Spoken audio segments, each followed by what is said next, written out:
Hey there, creatures. This is Freeman Ison coming at you at the beginning of this episode. I have opted not to do a fancy exposition for this one because we're going real casual, changing our format up, and really trying something different for the holidays. You'll note that James and I crack beers early on, and it gets a little rowdy by the end. This is a really, really long one that we're going to break up into two parts, so just enjoy this real casual listen.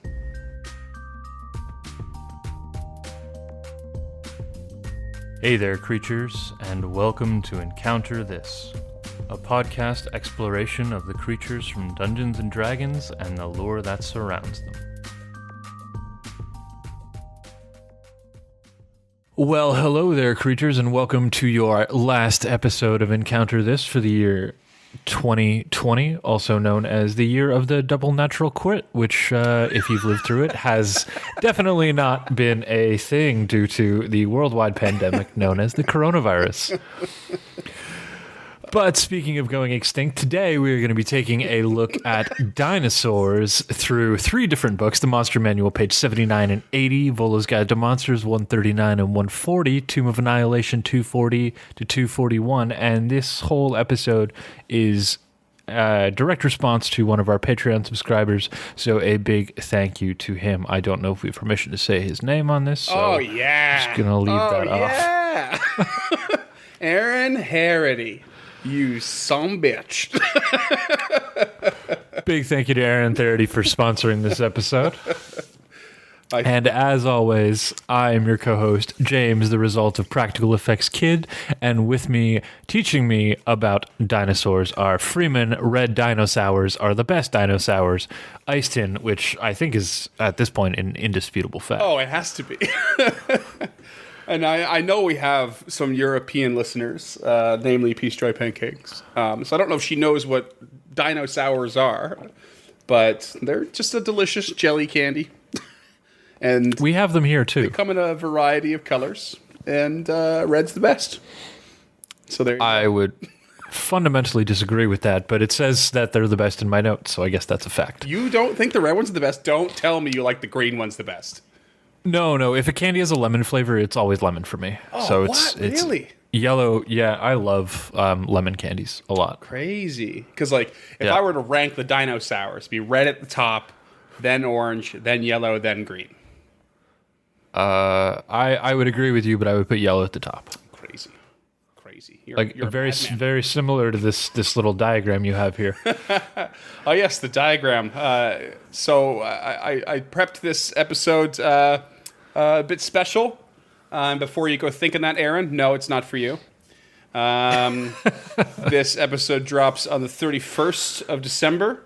Aaron's birthday is January 1st, so no, it's not for your birthday.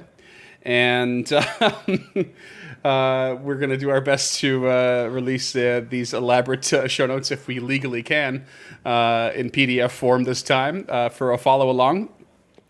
And near the front of it, or the top of the PDF, we have a lovely diagram that I found on the Google that very comically illustrates the entire history of the Earth. It looks like something out of a Dilbert comic. It really does, yeah. Or like a Where's Waldo. Something you'd see in the Sunday newspaper for sure. Yeah, if it was the same illustrator as Where's Waldo, I wouldn't be surprised. I thought it was a pretty interesting little strip, and you can see right in the center we have the Mesozoic era, I guess, and that's where all this happens, and it's divided up into three. We've got the Cretaceous, which is the most recent, the Jurassic, which is in the middle, and the Triassic, which is the oldest of the three, and that's where all our dinosaurs started and died.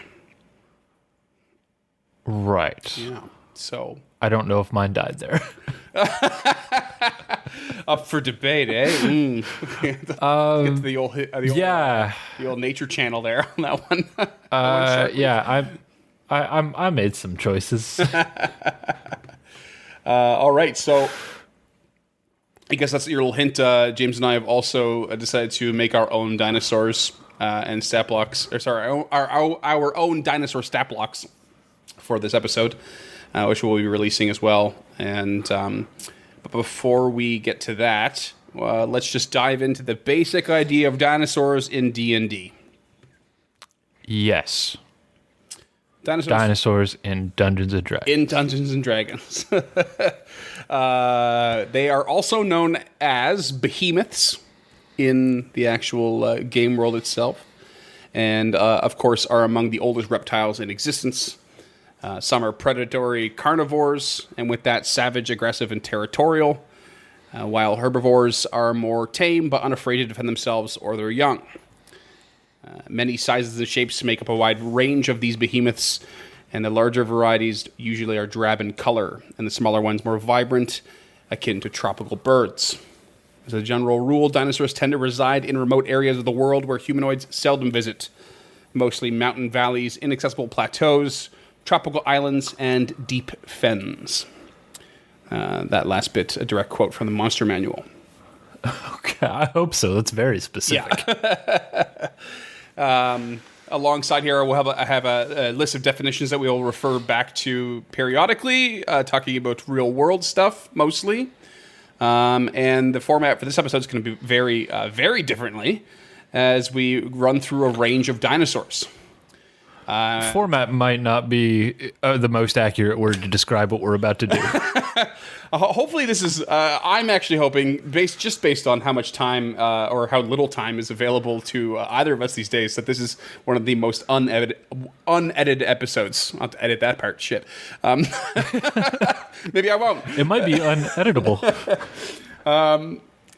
So let's just relax, crack beer, and enjoy the ride, shall we? Let's talk about dinosaurs here. Looking forward to it.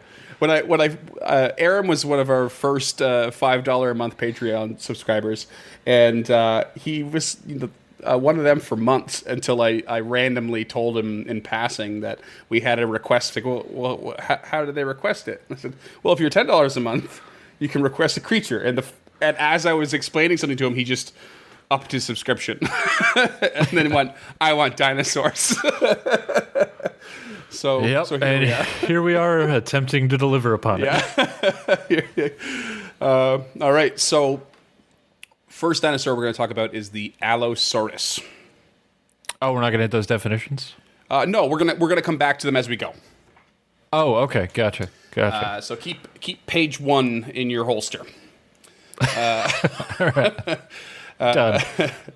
So we'll go to the Allosaurus. As far as D&D lore goes, they are described as large, fast, and powerful hunters with sharp claws. They can easily run down prey in open ground, pouncing and pinning said prey. They weigh somewhere around 1,360 kilograms, or 1.5 tons, and are a length of about 11 meters, or 36 feet. So a pretty sizable creature. Yeah.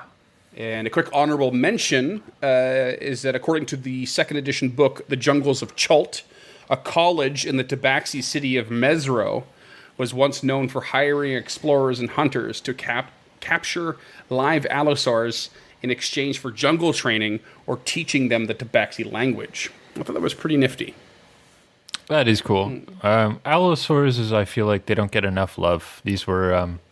the original T-Rex, I guess, is the best way to put it. Probably the best way to put it in a layman's term. Yeah, exactly.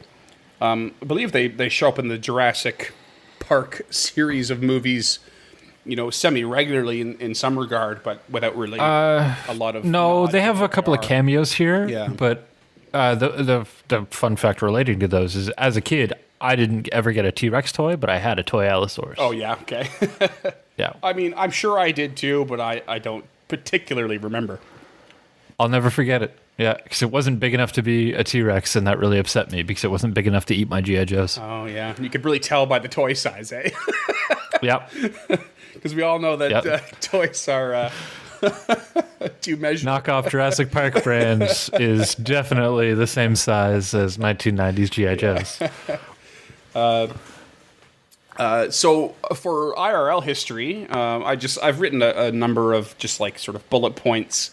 Diet was them being a carnivore, of course. They're from the clade theropoda. So we'll go back to our definitions real quick.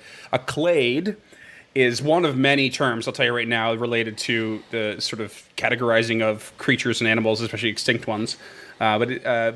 Basically, by definition, it is a group of organisms believed to have evolved from a common ancestor according to the principles of cladistics. I did not get into what those principles were. Okay, too much. Okay. I read... If you do want to get into them, my favorite episode of the TV show Elementary is called Dead Clade Walking, and it's about this exact thing. Oh, amazing. Okay, I wish I knew that before I did this, but that's fine. I read so many things on Wikipedia. It's just entirely too much to go into, so I'm keeping it very simple. Smart. And so there's clade, there's family, there's genus, there's taxonomy, there's just too many things. So clade is going to be the most common factor we're just going to relate to. And their clade is Theropoda, which is characterized by hollow bones and three-toed limbs. And these guys lived in the late Jurassic period, and the specimens found have measured from about 8 meters or 26 feet in length, and 2.3 meters or 7.5 feet at hip height, which is a common measurement for height, apparently. And they were discovered... Yeah, it's hard to tell whether or not they stood all like upright or like leaned over. Right, so. yeah. And it varies a lot. A lot of it's really clear that when they had the shorter front arms that they didn't really use them for walking, but doesn't mean they weren't bent over a lot. This particular species was discovered in the 19th century during what was known as the Bone Wars, which I thought was a great name. It is a really good name, and it's a really cool story. If you guys want to go deep on that, SYSK has a great Bone Wars episode, and we'll link that in the show notes. Wicked, yeah. So the Bone Wars are also known as the Great Dinosaur Rush, and was a period of intense and ruthlessly competitive fossil hunting and discovery during the Gilded Age of American history, marked by a heated rivalry between Edward Drinker Cope of the Academy of Natural Sciences of Philadelphia and Othniel Charles Marsh of the Peabody Museum of Natural History at Yale. Each of the two paleontologists used underhanded methods to try to outdo each other in the field and resorted to bribery, theft, and destruction of bones. Each scientist also sought to ruin his rival's reputation and cut off his funding using attacks in scientific publications. So pretty intense shit happening. And somewhere in the midst of that is when the Allosaurus was first found. And I think we're going to touch on that a little bit deeper later as well, which I'm really looking forward to. I hope we do. And I have one fun fact about the real-life specimen here, in that there is a specimen known as Big Al and Big Al 2. There's two of them, found in 1991 and 96, respectively. Big Al is a 95% complete specimen, and Big Al 2 is the best preserved skeleton of its kind to date, which I thought was pretty cool. Yeah, absolutely. And that's the Allosaurus. Its stat block is quite simple. It is a challenge rating of 2, and it's basically got a bite and a claw attack. Pretty straightforward. Armor class of 13, hit points of 51, speed of 60. And it's a large creature, so it's moving around pretty damn quick. And it does have the ability to pounce. So if it moves at least 30 feet, which is no small amount, straight towards a creature, and then hits it with a claw attack on the same turn, the target must succeed a DC 13 strength saving throw or be knocked prone. And if the target is prone, the Allosaurus can make one bite attack against it as a bonus action. So it can run you down really quickly, and that's like... I feel like that's very quickly and strongly representative of what this creature seems to be able to do, especially according to the D&D lore. It runs, it pins, it pounces. Really cool. Yeah, that's really neat. That's this particular creature is a lot bigger than I expected that particular tactic out of. Mm-hmm. So that's really neat to see. Right. I think it's the first time we've ever seen something where you need a minimum of 30 feet straight for something for an effect to take place. That's okay. Usually it's like as long as you run a minimum of 10 feet, or you move a minimum of 10 feet or so, then said thing can happen. This is a minimum of 30, which is usually someone's maximum movement, right? Right. Yeah. That's fantastic. Mm-hmm. But that's the Allosaurus. Any comments, questions, concerns, queries? Again, it's a little bit like, so that tactic. I'm not a dinosaurologist. I think that's probably pretty clear. Any more than I'm a historiologist. the majority of my knowledge comes from a trilogy of films by Steven Spielberg and the Surgeon General Michael Crichton. What are you laughing about? Nothing. Okay. Are we going to touch on Michael Crichton and his history? I'm sure if you want. Okay. I don't know anything about him. Oh, he wrote Jurassic Park and he was the Surgeon General of the U.S. for many, many years. He also wrote Westworld. He had a thing for theme parks going bad. So, I mean, I knew he wrote Jurassic Park. I had no idea he was the Surgeon General. Yeah. He's a medical doctor. Michael Crichton, MD, Surgeon General. I mean, that's how you say or he his was, last name, anyway. Crichton? It's not Crichton, it's not yeah. Christian. I think so. No, it's definitely not that. Okay. It's probably definitely not that. Okay. Probably you heard it here first. Probably definitely not that. Thanks to his books and the Spielberg movies, that is that pounce tactic is something that I would have expected out of a smaller creature, namely the Velociraptor, which I think we'll get to. I kind of feel like pounce is just the wrong word. I think pounce has a bit of a jumping motion to it, you know? Right. Where this seems to be more like a run down and stop on top of you. if almost like a charge? Like a charge, yeah. Or trample? But it's yeah, not, okay, but that it's makes without sense. a shove mechanically, you know? Yeah, or like a trample, but you're not actually running the whole way through. Okay. I feel like pounce was like a pre-made thing, and it just fit the mold the best, you know? That makes sense. Yeah, I don't have much. I don't know a whole lot about the Allosaurus, so this was really enlightening for me. It's a big guy. It runs at you. You fall over, and he bites you. What's there to know? Yeah, I guess nothing. I imagine Tabaxi's like riding these things in a battle because that's a thing you put into my mind. That's wicked. I didn't read anything. I don't about know. That, but I would imagine it's totally possible. I just cannot imagine why else they would want to capture live Allosaurus. Well, I mean that's the Allosaurus. Let's move on to the next one, shall we? We've got a few to get through, so let's not waste too much time. We're only 20 minutes deep. This one, Ankylosaurus,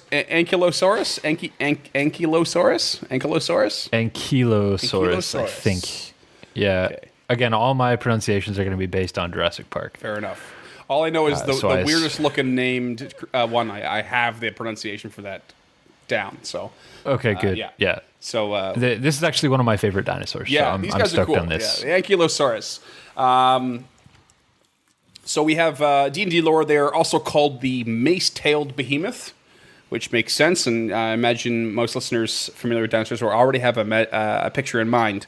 They're a quadruped herbivore, and their bodies are covered in a thick plate armor. They have a height of about 1.37 meters or 4.5 feet. Length of 7.6 meters or 7.6 meters to 10.7 meters or 25 to 35 feet. And they favor warm climates in forests, hills, and plains and marshes, and can also be found in the Forbidden Plateau, which is our one and only non-IRL definition. The Forbidden Plateau is the divine realm of the Dwarven god Thard Har, and the secondary realm of the Cholton god Upteo. And yes, that's how you say that, Upteo. I believe. Yeah, that looks like how it's pronounced. It's a weird one. I'd also like to point out that that first part was really hard for me to say with my East Coast accent. I just want to be like, divine realm of the Dwarven god Thard Har. Which I said several times to myself when I first read it. Thard Har, Dwarven god Thard Har. Just I legit want to make a dwarven paladin now who uses an ankylosaur shield and a mace. See, that would be so good. I think you'll find because of the relation to that Cholton god Upteo, that a lot of these dinosaurs, the alternate place they can be found other than the Cholton jungles, is usually the Forbidden Plateau. Oh, that's cool. Yeah. Not across the board, but it's pretty commonplace. A quick honorable mention for the D&D lore is that the Ankylosaurus there was a racing Ankylosaurus from Port Nyanzaru in Chult, and its name was Grung Stomper. Yeah, so this race is actually playable in the Tomb of Annihilation. The Grungs? the race, like the actual race itself. You can actually participate in a dinosaur race if you go to Port Nanzaro in that adventure. Yeah, I've sort of I've said it before. I've avoided a lot of the reading the modules for 5e, so to avoid spoilers in case I ever go through them. But right. This I guess like as far as dinosaurs in a D&D world, I'm not sure where you stand. We'll get to that later, I think. I have an idea where you stand, but I just have a hard time imagining it. And I didn't really realize that there's a huge focus on it in a whole area in Chult, in the Tomb of Annihilation. And now it makes me wonder just how well they're integrated in that. Kind of makes me want to read it. So, yeah, it's one of my favorite adventure paths. It's one of the ones that I thought I would eventually run, and I still do think I might because it's so heavily rooted in the Tomb of Annihilation, which I'm really into. Mm-hmm. So yeah, cool. Yeah, maybe one day, possibly. Yeah. But as far as IRL stuff goes, we've got. These guys are herbivores. That stands to reason, and they are from the clade Ornithischia, I believe it is called. And they're basically. Mainly herbivorous dinosaurs characterized by a pelvic structure superficially similar to that of birds, which is almost a little bit strange considering the look of this creature. But that's nature for you. And then they have a length of 6.25 meters or 20.5 feet in length, hip height of 1.7 meters and 5.6 feet. And they were around in the early Jurassic to late Cretaceous period, so quite a long time. Right. Their first discovery was in 1906 by Barnum Brown, paleontologist for the American Museum of Natural History, and they were found in the Hell Creek Formation of Montana. And this is something I came across. I didn't realize there's a lot of formations, they're called, and they're just like areas of the world where there's obvious layers of like rock and soil and stuff from different periods, and where a lot of this study of history and what the world has gone through takes place, and where a lot of these dinosaurs are found, of course, as well. And most of them are named pretty sweet. Like there's the Hell Creek Formation, and then there's Death Valley over in Alberta. Yeah. Like this is, other than like the seabed, this seems to be where you get most of this information from. Mm-hmm. I even found out I don't know anything about it, but there was a dinosaur called Edmontonia. Which is there's also the Albertosaurus. Yeah, Albertosaurus, that's right, yeah. Now, the meaning of Ankylosaurus is straight up different lizard. Saurus being lizard specifically. And it apparently is alluding to its unique concave vertebrae at the time of its discovery. And so they're like, oh, this is very different from the rest, essentially. And the name just was left. And one fun fact about these creatures is the armor consists of knobs and plates known as osteoderms or scutes. And they were embedded in the skin. And these were not discovered in articulation, so the exact formation of the body is technically unknown. But rather inferred by comparing to known related animals. And thus several proposed variations exist. And these osteoderms actually range from a diameter of 1 centimeter to 0.36 inches to 35.5 centimeters or 1.16 feet. So quite a large amount. Yeah, that's so much. Yeah, huge disparity there. And I just thought that was really cool. And scutes, I don't know quite how you say that exactly, scutes, but like I know the word scutum or scutum is Latin for shield. So. Oh, okay, that's cool. Yeah, so I can only assume that's where that word comes from. Yeah, I like that a lot. And so as far as the stat block goes, these are a huge beast. So very, very big. Armor class of 15 with natural armor, which we're going to get pretty much across the board. Hit points of 68 and speed 30. High strength. Nothing really special other than the fact that they can swing their tail around. And that's going to deal 46 bludgeoning damage and a creature has to succeed a DC 14 Strength saving throw or be knocked prone. So, makes a lot of sense. Right. This is a CR3 compared to the Allosaurus, but has significantly less offense. That's literally all they have. So I would imagine the CR is slightly higher. A lot higher. Yeah. Yeah. So DC's higher, damage is higher, hit points are a bit higher, but otherwise, it's sort of a big lumbering creature. It makes sense. This thing could take an Allosaurus in a fight, so. Yeah. And then, speaking of Tomb of Annihilation, this is one of only 2 dinosaurs which they give a zombie version of. And there are amazing. A couple, yeah. So there's a couple stat block differences which I've bullet pointed. The AC is lowered by 1 to 14. Speed is lowered by 10 to 20 feet. The Dex goes down by 2. Wisdom goes down by half, so from 12 to 6. And Charisma goes from 5 to 3.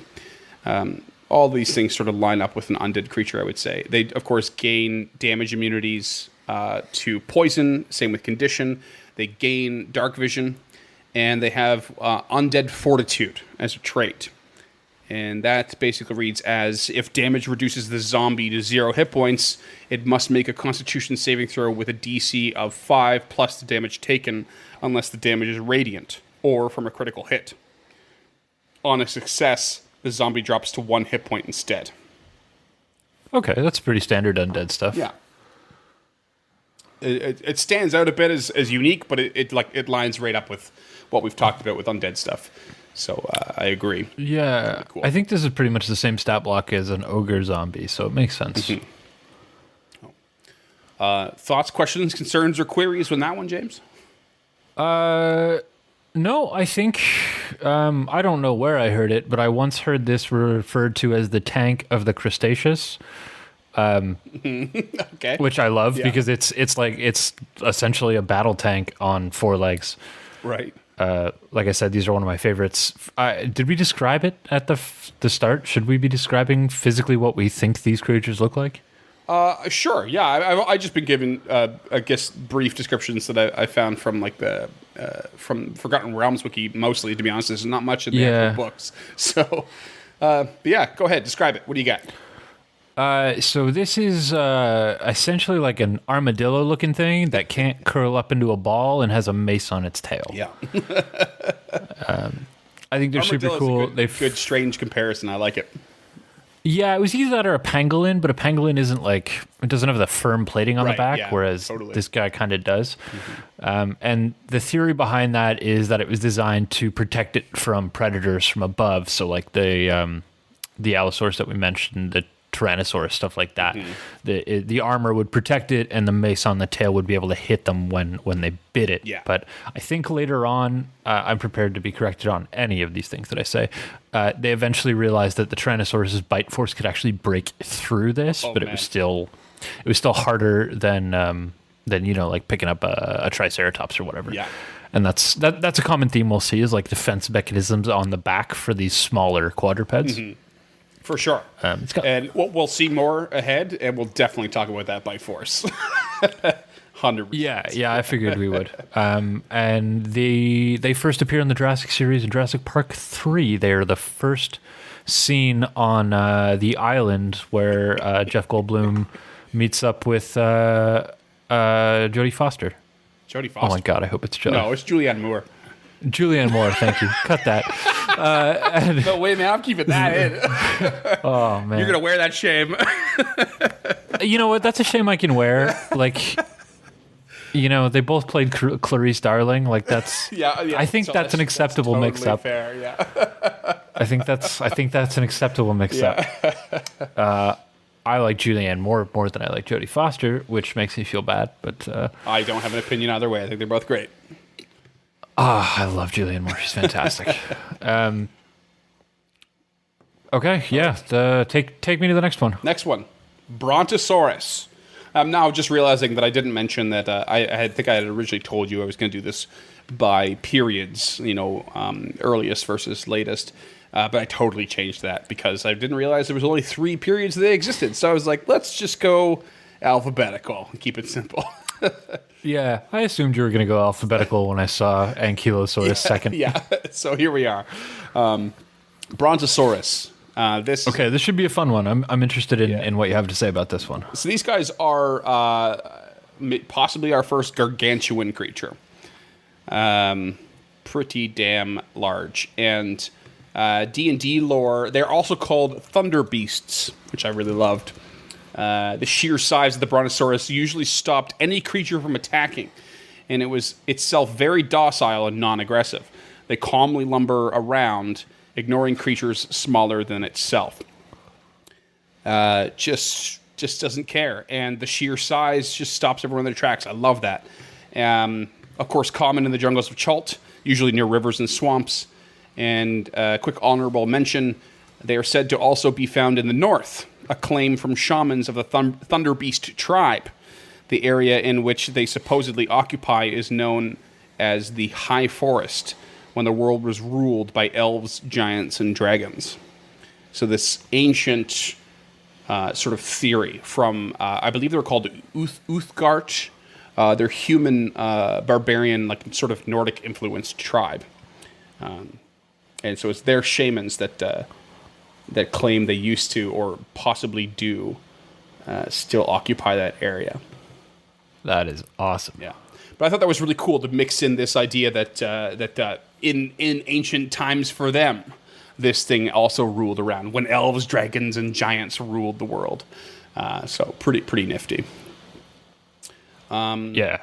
Why don't you give me a James Kidd description of this creature? I'm sure we all know what a brontosaurus is, but go for it. Well, maybe. So I'm not, again, I'm ready to be corrected on this. The first thing I immediately think of when I think of a brontosaurus is the first time you see a dinosaur in the original Jurassic Park film. You see this creature leaning up to pick leaves off a tree. However, I think that's actually a brachiosaurus. Entirely possible. Yeah. Again, I hope we'll touch on this a little bit later. But there's a whole thing between Brontosaurus and Brachiosaurus, but they are a very large, long-necked dinosaur. I think they're almost equal neck and tail length, and they're just quadrupeds as well. I think everybody has a pretty good idea of what a brontosaurus looks like. For sure.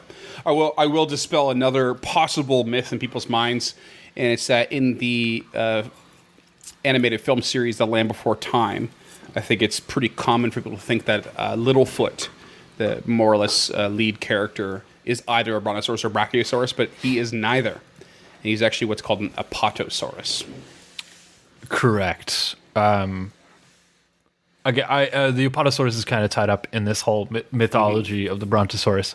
And I think it's really interesting, but our listeners probably won't. But you guys do your own Google search in that one.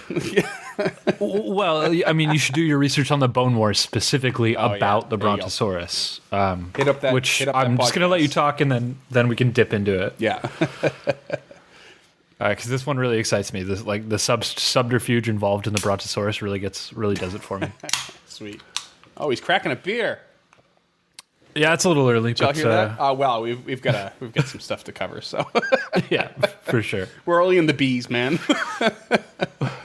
All right, so IRL diet of an herbivore, of course. They are from the clade of Sauropoda.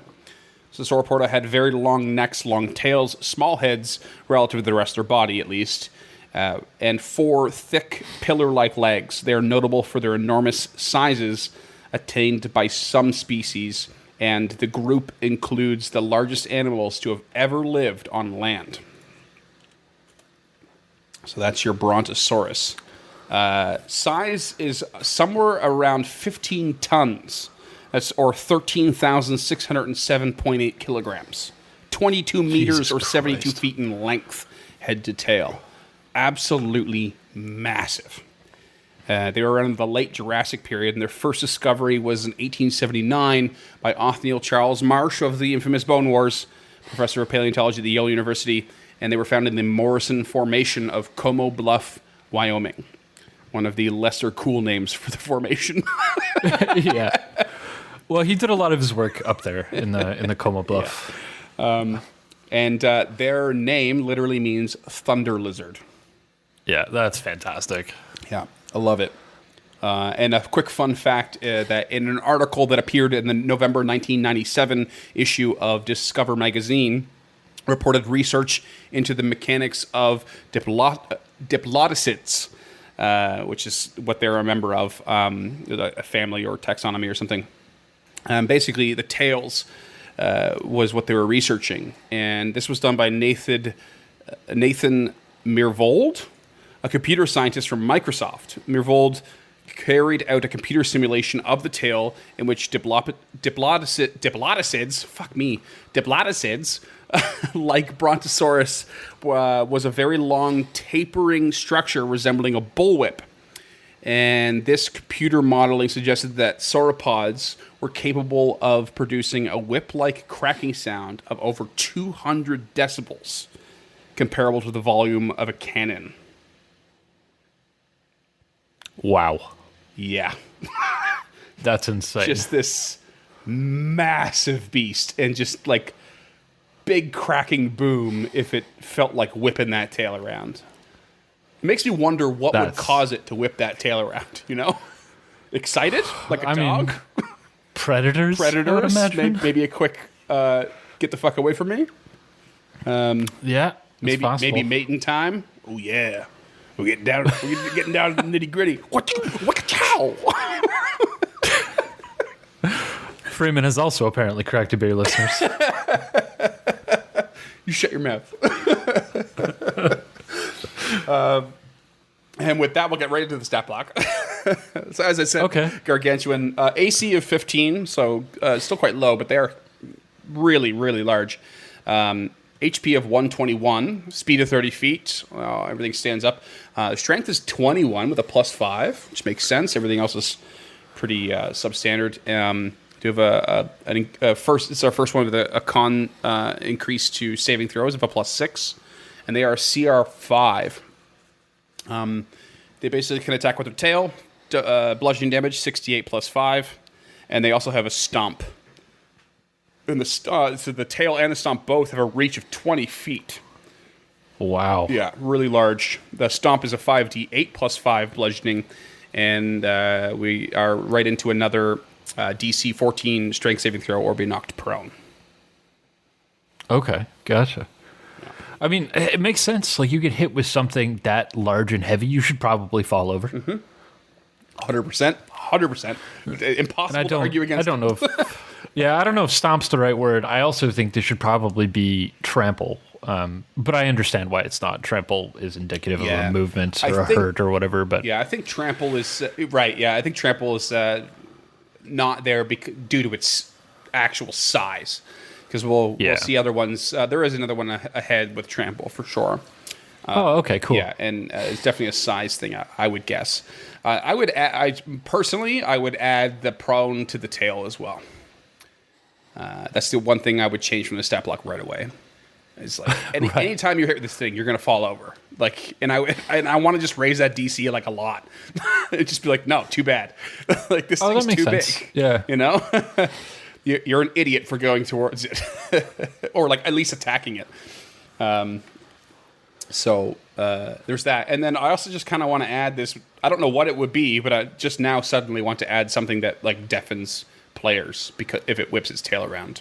Huh. Yeah. I mean that makes total sense. Yeah, I like this stat block. It looks good. Yeah, so far they add up. So far they're pretty good. Other than those couple additions, I would add in. I don't think anything's missing. Just good. Right. I like that you went with this fun fact as opposed to the urban legend, which, if you'll allow me to, I will tell now. I would love it. Okay. So the urban legend behind the discovery of the Brontosaurus is that we have, in the Bone Wars, we have Marsh and who's the other one? Do you remember offhand? Hold it. Cope. Cope. So, like you touched on earlier, these guys were dicks to each other. So the story behind the Brontosaurus is that Cope took the head of an Allosaurus and put it on the tail of a fossil of a Brachiosaurus and let Marsh discover it. No way. I shit you not. To the point where in 1994, Brontosaurus were actually just scrapped from the history books and reassigned to Allosaurus. So Brontosaurus did not exist after 1994. Oh my God. That's amazing. Yeah, but it was in 2015, I think, where they revisited the skeleton and were like, maybe this was just an urban legend and this is actually a real dinosaur. So currently they think the Brontosaurus was real, but for like 20 years, we were convinced as a culture that the Brontosaurus was a practical joke that Cope played on Marsh. That's amazing. I'm actually now currently reeling in my computer chair about how perfect it was that I ran this episode so that you could just fill. I had no idea you were going to have all these ridiculously fun facts. As soon as you said you were doing dinosaurs, I realized that I like fucking love dinosaurs. Like I didn't realize how into these things I was.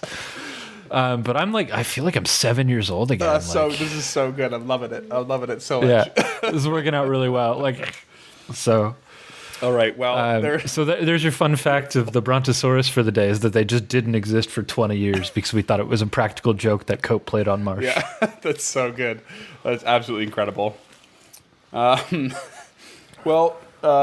Brontosaurus. We'll move on to the next one. We're going to skip the letter C, get right down to the letter D. And this is the one that's a really weird spelling, but it is pronounced Deinonychus. Okay, I have no idea. Yeah. This is the one I've never even seen this thing before.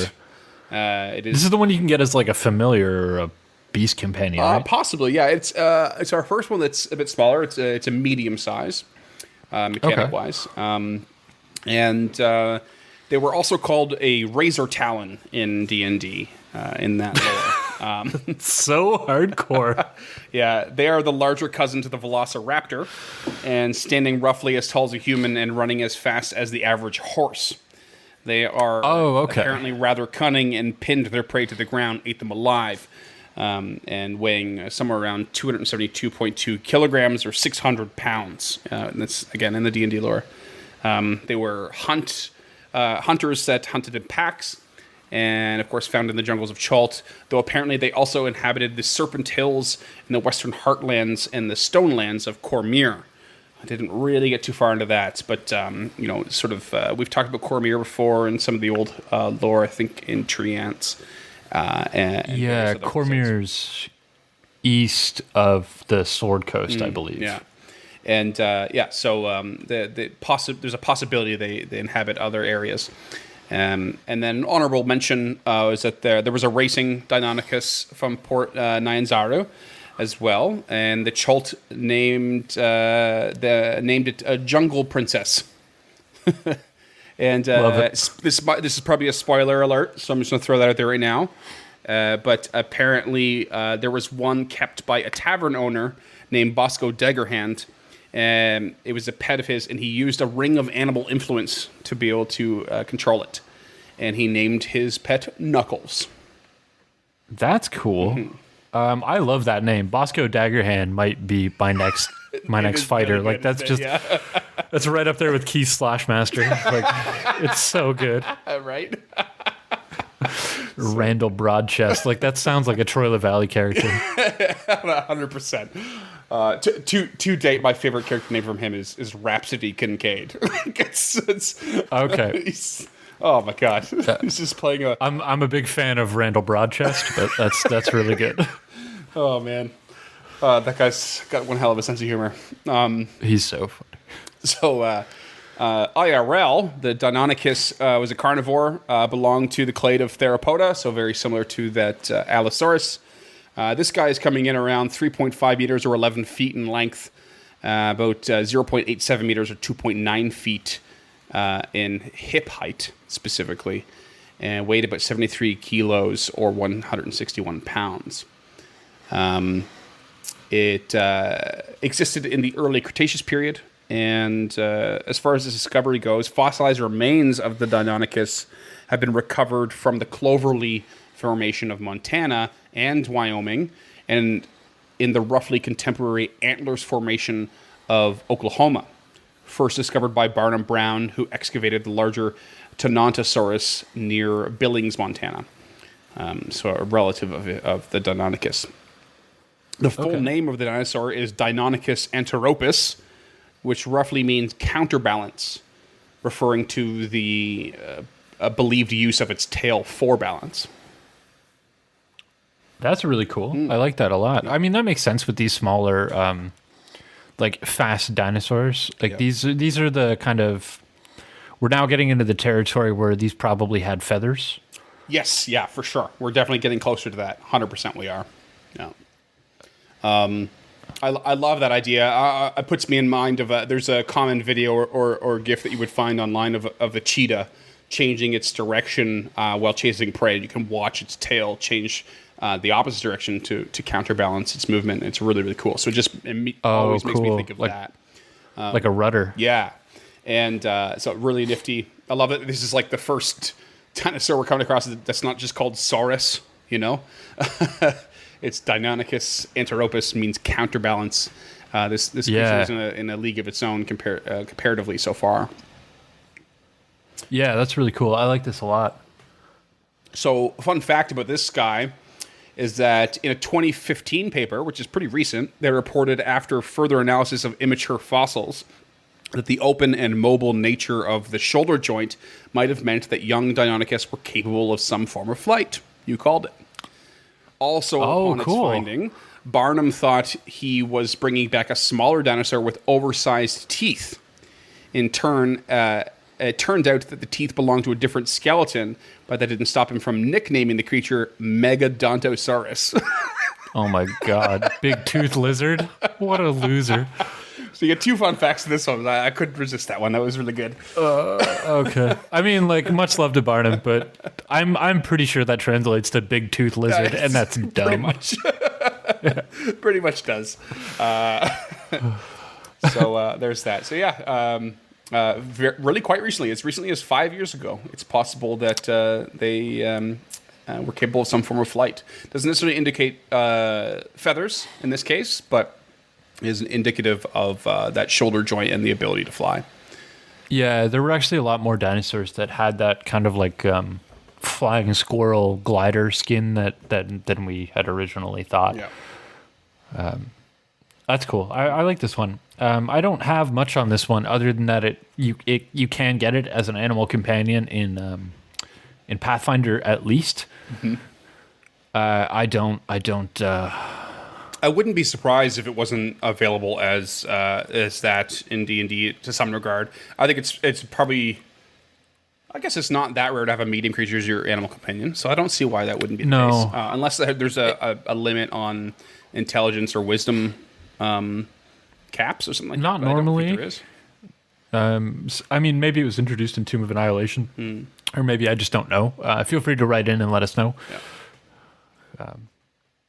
Yeah, I don't know too much about these guys. But in any case, they're, like I said, medium beast, armor class of 13, 26 hit points, 40 foot speed, which I think lines up with the average riding horse in D&D and 5e. Yeah, I feel like that sounds right. Higher. I think there's a CR cap on it. Yeah. That's probably it. Eh? Yeah, and since this is only a CR1, it might be CR1, so they're pretty. It would be on the high end of that. Yeah. And this is the first one we're looking at that's it stands to reason with its size that the strength and dex are a little more evened out. Most of them have been high strength, low dex, and now we're looking at both at 15 with a +2 for both stats. Yeah. They do have the pounce feature as well, with a minimum of 20 foot. So it seems that it's a pretty clear pattern here, where it's a minimum of half your speed in order to produce this pounce. And DC 12 strength saving throw, knocked prone by attack, bonus action, same, pretty much. These guys do have multi-attack, however, with 3 attacks at CR1. Oh, wow. 1 bite, 2 claws. So they're not messing around. No, these are pretty lethal for a CR1. Yeah. As far as I know, the stat block reads as such, and it's that they can run at you and pounce, and the bonus action bite. But that's not included in the multi-attack. So they can do that really quickly to sort of get in on you and cover that ground. And but once they're there on their next turn, that's when they can employ their multi-attack. Yeah, that makes sense. Which is, to be honest, kind of terrifying. You know, I'm glad that they don't get to multi-attack with the pounce, but also if they run in, pounce, knock you over, and attack, and for whatever reason you decide or are unable to get up, the next round they can attack you 3 times with advantage because you're prone. Yeah, I mean, it makes sense for the creature. I don't agree with it making sense for the CR, but yeah, I mean, 100%. The CR is a little questionable it's a bit at intense, best. Yeah. So, but this creature, like you said, it's a bigger velociraptor. Like, I think this is what you see in the Jurassic Park. At least the first 2 Jurassic Park movies is probably a Deinonychus. Deinonychus. Yeah. Very deceptive. And not actually a velociraptor. You're actually not wrong, and there was a part of me that was hoping you wouldn't catch on to that right away because I want to talk about it later. Okay, I know velociraptors are very small. I think they're only about 4 feet tall, and they were almost certainly feathered. Right, but we can talk about that later. We'll definitely get into that. Fun fact: raptors are my favorite animal group. There you go. Well, I mean, why not? Treat yourself. They're wicked. They're super cool. Yeah. So, Deinonychus, we will revisit at least this topically near the end of the episode when we get to the lower end of the alphabet. For now, we'll move on to the next one, the Dimetrodon, I believe it's pronounced. Ooh, yeah, Dimetrodon. Yeah, these guys are neat. These are what I was originally going to do. Oh, really? Yeah? Yeah, these are like an iguana with a big fucking fin on it. Yeah. Like, I think they're really neat looking. There is a particular term for that fin. In fact, it's described in the D&D lore, but it is the technical term. And basically, these creatures in D&D resembled alligators and were known for what is called a neural spine sail. Right. Yeah, and it basically spans the length of their back. They also hunted in shallow waters, much like a crocodile, and sunbathed on rocks near these waters. They were highly territorial. Quadrupeds, so they're kind of lumbering down low, and they're looking at around 2 to 3 meters or 7 to 9 feet in length, weighing 200 kilograms or 450 pounds. Another medium creature. Common in the jungles of Chult. And a quick honorable mention is that the neural spine sails are thought to serve a number of purposes, including thermoregulation, sexual selection, mating, regarding mating, food and nutrient storage, camouflage, and possibly a sound display. What is a sound display? Oh, I'm so glad you asked. And I'm so not glad I didn't make a note of it because I remember I was supposed to. Okay. That's fair. So I don't know if we're going to touch on it, but I know that Dimetrodon aren't the only dinosaurs with spine sails. The Spinosaurus is known for its spine sail as well, which makes me wonder how closely related these guys are. I don't think Spinosauruses are in D&D, but they are the villain of Jurassic Park 3. They kind of have like an elongated snout and like this neural sail. Mm-hmm. And what I find particularly interesting about this is earlier this year, as early I think April 2020, it was rationalized that Spinosauruses were what is the term? Not amphibious, but they swam and they walked around on land, mm-hmm. Whereas almost no dinosaurs, if any, technically swimmed. Right. Whereas the Spinosaurus is a true dinosaur. So I thought that was that's really neat. Yeah, fair enough. Based on the name, the Dimetrodon, I am not 100% sure that this is a dinosaur. Yeah, I don't know. I mean, I certainly don't have an answer for you. Was that enough vamping while you looked up sound display? 100% it was, yeah. I appreciate that. I'm cutting almost none of it. This would be great. So I'm actually slightly realizing why I didn't make a note, because I think I meant to just not include it because I was a bit confused by it myself. But according to Wiki, which is where I got that list, a sound display is Gregory Paul, whoever that is, argued that the parallel neck scales of Amargasaurus would have reduced neck flexion. Instead, he proposed that with their circular rather than flat cross sections, these spines were more likely covered with a horny sheath. He also suggests that they could have been clattered together for a sound display. That's literally wind chimes. Oh. Yeah. So there's a bone inside of the sheath. Yeah, okay. And it would rattle around inside the sheath, and it would create like a maraca kind of sound. See, this is why James and I are partners. Different perspectives. I couldn't make heads or tails of that fucking sentence, and he's that's not a good sentence. I would have just kept it at thermoregulation, because it's very clearly used to diffuse sunlight, or like to absorb sunlight. That's why as soon as you said I'm assuming these are endotherms. I looked at the word clattered and went, I'm an idiot. I should have put it in. It says clattered. God damn it. That's fine. It should say rattled. Rattled, yeah. See, much better. Yeah. But still cool. Still cool to think about. Interesting thing to imagine. This like weird. I bet you that would have sounded like a lot like a wing. Like when a wing flaps, like when a bird aggressively. Mm-hmm.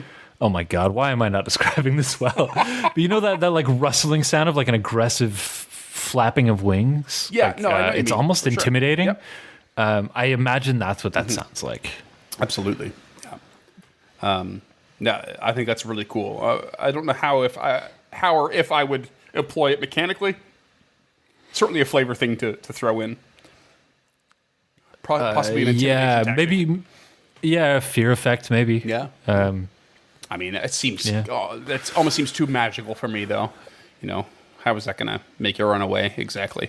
Just more of a flavor caution the players. You're about to approach something, maybe. Yeah. However, maybe there's a rattlesnake stat block that we can look up and lift from. That's not a bad idea. Yeah. As far as IRL stuff goes, these guys were likely carnivorous. They come from the clade Synapsida, possibly. Is an animal group that includes mammals and every other animal more closely related to mammals rather than reptiles or birds. So they're not dinosaurs. Yeah, your call on the non-dinosaur was very accurate. Yeah. Okay. So I think it's. I'm prepared to be corrected. I think the iguanodon might be the exception rather than the rule, but I think Spinosaurus is the only dinosaur that we know of that swam. That was aquatic or semi-aquatic. Right. I think iguanodon was fully aquatic, but I'm prepared to be corrected there. And I believe I remember when I was doing the research, I came across that and thought this is probably why in the D&D lore they particularly compare them to alligators and crocodiles.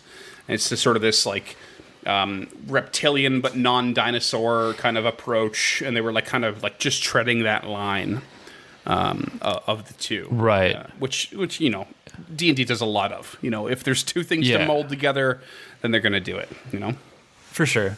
I mean, and these guys are cool looking. Mm-hmm. Like, go look them up, listeners. They're very squat. They're very low to the ground, but these fins are dope. Yeah.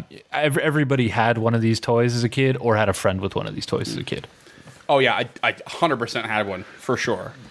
And I'll give you a little more further confirmation that they're not a dinosaur. If you want to scroll back up to page 1, these guys come from the early Permian period, which is before dinosaurs evolved. Oh, no way. Yeah. That's neat. I didn't see that coming at all.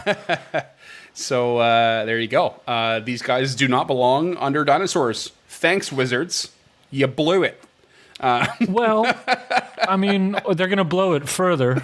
I know that for a fact. They're going to blow it further. But yeah, I mean, there's got to be a pterosaur in here, right? We'll see. I promise nothing. All right. right. I should say I'm strictly going with anything in the 5e books. There were actually other dinosaurs listed from other editions in the Forgotten Realms wiki specifically. Oh, for sure, for sure. But yeah, well, we'll get to it if we get to it. But so the discovery of the Dimetrodon was first found in 1878. Most fossils have been found in southwestern United States. The majority coming from a geological deposit called the Red Beds of Texas and Oklahoma. More recently, however, fossils have been found in Germany. Oh, neat. So these guys got around, I guess. Their name specifically means 2 measures of teeth. I have nothing else on that.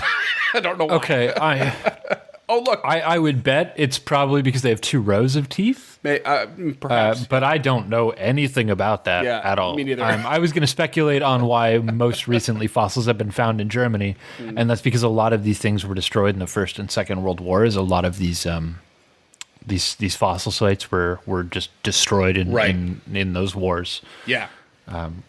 And we all know Europe's got a lot of recent war historically.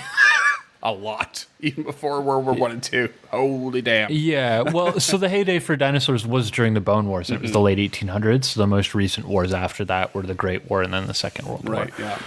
I know for a fact a lot of fossils were destroyed in Germany and France in the Second World War specifically. Yeah. Yeah, it makes But sense. that's another show completely. Yeah. And get this. I apparently forgot I wrote this, but my fun fact is that it's not actually a dinosaur. That is so fun. Imagine. Often mistaken as one, but went extinct about 40 million years before the first dinosaur even evolved. Oh, shit. Yeah, and it is more closely related to mammals than reptiles. So, there's that.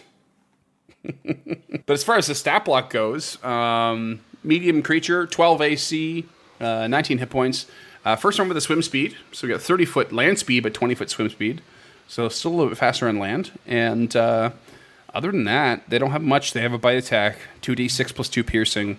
They're a quarter challenge rating. Okay. So. Is this art, the art that I'm looking at, is this the 1E art? It's 1 or 2E. I believe it's 1E. Yeah, and that's so good. It is actually pretty decent, isn't it? Yeah, and actually the Deinonychus is, I believe that's 1E as well. And the Brontosaurus that have 1 and 2E, which are not much different from each other. No, one didn't feel like drawing the face. I think what I did find was that there was a severe lack of actual Dungeons and Dragons art for dinosaurs. That sounds about right. It changes so frequently what our perception of dinosaurs are, so it makes sense. Mm-hmm. And so this is the first one I've included a picture of the actual build of one of the skeletons. Yeah, so that I guess a fun fact about me is I come from just outside of Toronto, so I spent a lot of time in the city as a kid and a young adult. And every time I go to the Royal Ontario Museum, which is a great selection of dinosaur fossils. And the first dinosaur I ever remember seeing complete is a Dimetrodon. The only 2 fossils that stuck in my mind as a kid were a Dimetrodon and a Glyptodon, neither of which are dinosaurs. And like this one was always awesome. Yeah. Cool. Just before we move on to the next one, I will just point out the size of this creature. They were somewhere around quite a big difference, 1.7 meters or 4.6 meters, or 6 to 15 feet in length. So huge difference. And they could weigh anywhere from 28 kilograms to 250 kilograms, or 60 to 550 pounds. Like, really big difference. Yeah, that's a huge variation. I wonder if those smaller values were from children. It's possible, yeah. Like definitely younger species, or what's the word I'm looking for? Juvenile. Juvenile, yeah, exactly. Yeah. Which were definitely things I came across variously. For sure. I mean, something this old, like it's juveniles or something like that. Yeah. Yeah, they're so old that it's fucking nigh impossible to tell if there isn't a specific bone structure difference. Like there could just be divergent evolutions based on how far apart the U.S. and Germany even would have been back then. Before, I guess this would have been before Pangea. or during Pangea. Yeah, I don't remember. Yeah, I'm not sure. Well, I guess it would have been I think it was just before. I think the gigantic extinction was what separated. Doesn't matter. My point is, even at the time of Pangea, Germany and North America would have been so far apart that there could have been divergent evolutions. And I know that's not the right term for what I'm thinking of, is like a different species. Divergent evolution is when two things evolve Right. separately but the exact same way. Right. So that, I mean, that's even possible. Like, this would have been around the time of Titanoboa, I think. So like it's who the fuck knows? So cool. Titanoboa. I wish that was in here. Not a dinosaur. Not a dinosaur. It's a serpentine. But with that, let's go on to the next one. We're into the H's All now. right. The Hadrosaurus. I feel like there's no other way to say this one. No, you're Hadrosaurus. Yeah. I've just noticed that part of my notes are empty, which is a mistake. But that's all right. We'll sort that out later. This is a large creature, and it was an herbivore capable of standing on either 2 or 4 legs. The most prominent feature is a bonehead crest, specifically. Found in the jungles of Chult for the D&D lore, and if raised young, could be trained as a riding animal. So this was your more common riding animal in that D&D lore. Okay. And there was a racing hadrosaur, yet again, from Port Nyanzaru in Chult, and this one was named Banana Candy.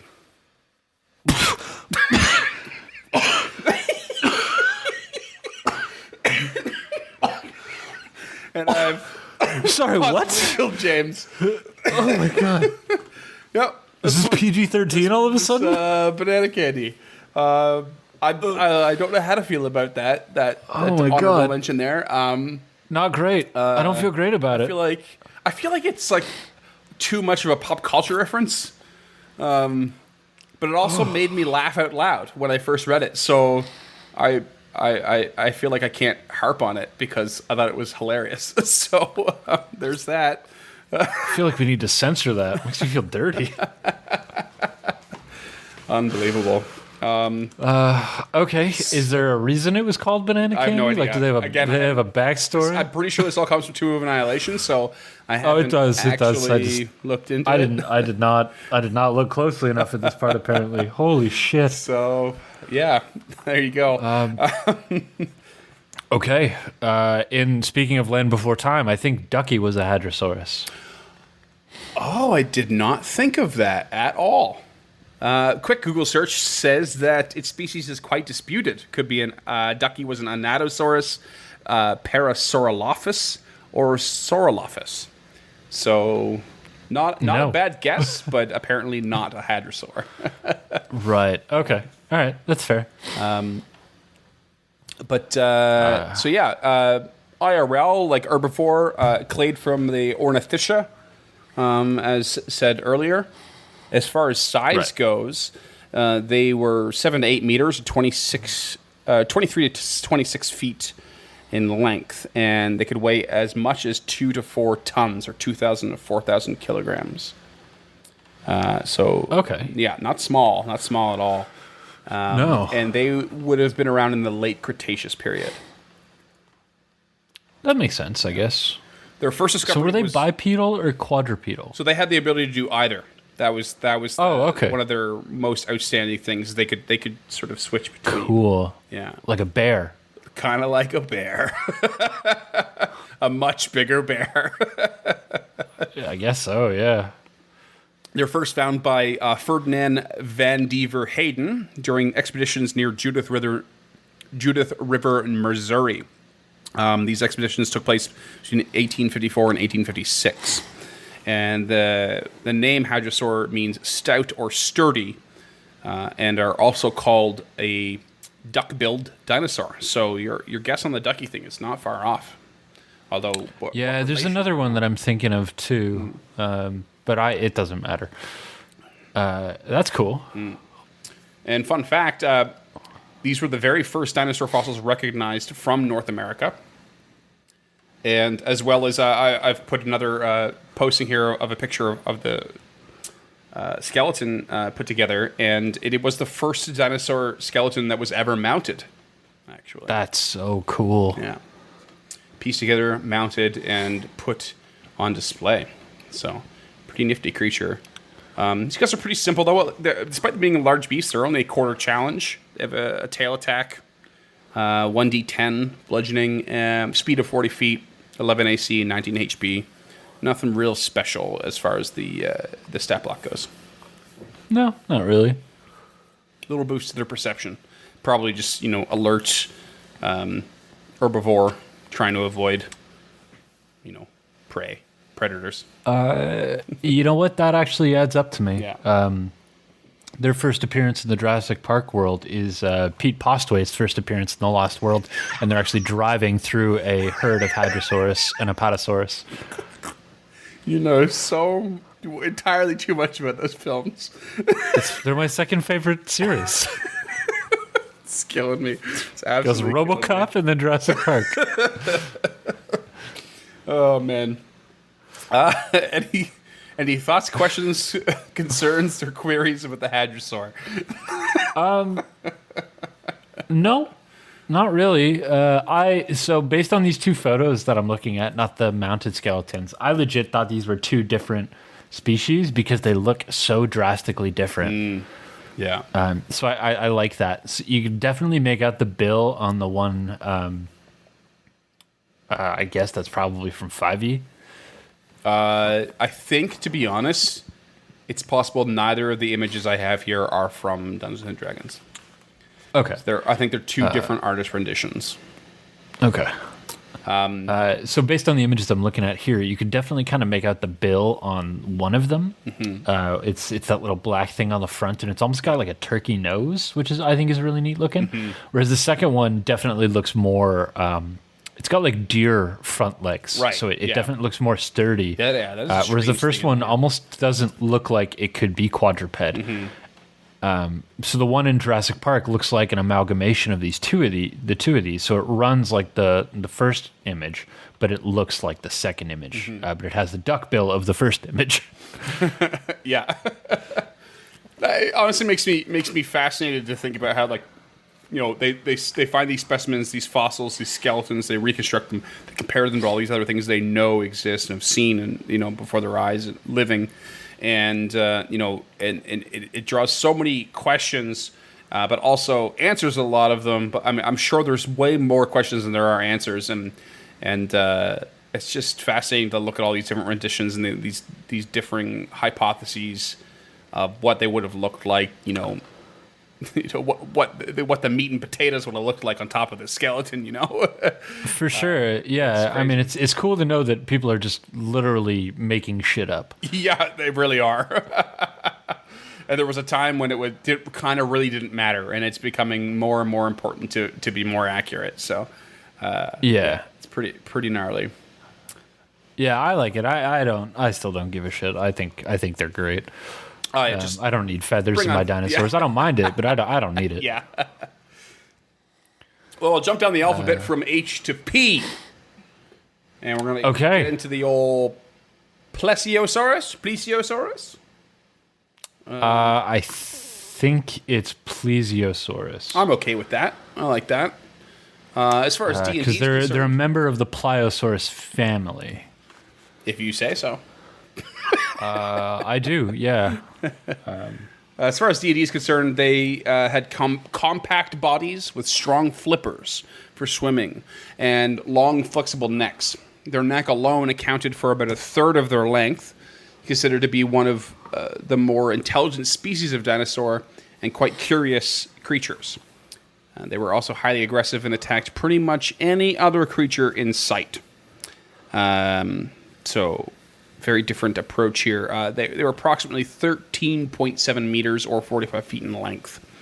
And commonly found in the Lake of Mists of the Endless Waste. Honestly, that's such a good fucking name. Holy shit! I kind of don't remember. I definitely did the research in that, but again, I was limiting like my bullet points here. I don't really remember where that's at. Yeah, fair. For anyone listening who does, there's your fun fact. Plesiosaurus were there. And these guys could also be found on the Forbidden Plateau. They're one of our dinosaurs found there. And quick honorable mention. Oh, I think the Lycamus and the Endless Waste are in the Beastlands. Yeah, I don't remember, to be honest. I really don't. Okay. But our honorable mention, I've actually left somewhat blank, and there's a high spoiler alert, and I'm going to give you, James, the opportunity to supply some info on a Plesiosaurus, if you feel like you can, from Rime of the Frost Mating, the most recent module. I can, I guess. There's actually not a whole lot there about the Plesiosaurus. There's a specific quest you can get at one of the 10 towns that leads you out to the ocean, where you have an interaction with a, again, spoiler territory, an awakened plesiosaur who's been awakened by a local druid. I'm not going to say too much more because I know half the audience are part of my Frost Maiden game. Yeah. But almost 100% of that encounter I made up. Oh, really? Okay. I think I called ours Andy. Like, yeah, that sounds about right. Yeah, there's not a whole lot. Like, I think the whole plesiosaur, like it's a table, right? So you roll on the table, and that determines the plesiosaurus's actions. Oh, okay. Cool. Which I thought was really cool. Yeah. But most of it, like at most, I think it's like 4 sentences is what the plesiosaurus knows and what it does and stuff like that. Like it's where we had like a there's not a whole lot to spoil there. Yeah, I mean, most of what you guys do is me making shit up. Like we've played like a dozen sessions, at 3 hours each, and we haven't. You're not even like 40 pages into the book yet. We haven't really gotten anywhere. No, not really. Two back-to-back sessions without any combat at all. Just like you're not even level 3 yet. So for those of you DMing and you know where the milestone is, they're not even level 3 yet. We love to mess around. Yeah, there's not a whole lot to spoil there. The big spoiler is it's awakened, and I bought the Roll20 module, and it says awakened right in the fucking nameplate. So, good on you, Roll20. Seriously. Someone needs to oversee the whole spoiler alert shit sometimes. IRL devoted information to the Plesiosaurus. Its diet was a piscivore, likely eating snails and clams mostly, and possibly belemnites, which is an extinct squid-like cephalopod. Okay. That would have been its primary diet. It is a Sauropterygia. Sauropterygia, I think is how that's pronounced. Yeah, I don't know. That's one thing I wasn't sure about, is if that P was pronounced because it's in the middle of the word. Whenever we see Terra, it's not. Yeah. But it just makes me think of like helicopter, and that it's like actually helico and ter that make up the word, but when we put it together, we still pronounce the P. Right. I'm thinking, at least in this particular context, I would imagine it'd be closer to pterosaur. Sure, could be. In any case, this one in particular it's not technically a clade. It is a super order. I couldn't tell you really what the difference is. I just knew I couldn't really find a particular clade. In fact, a lot of these have multiple clades. So this is the one exception. And it means that it's a diverse taxon of aquatic reptiles that developed from terrestrial ancestors soon after the end Permian extinction and flourished through the Triassic period before all except from the Plesiosauria became extinct at the end of that period. So it's some are related and all that. Okay, so its clade is Pistosauridia. Okay.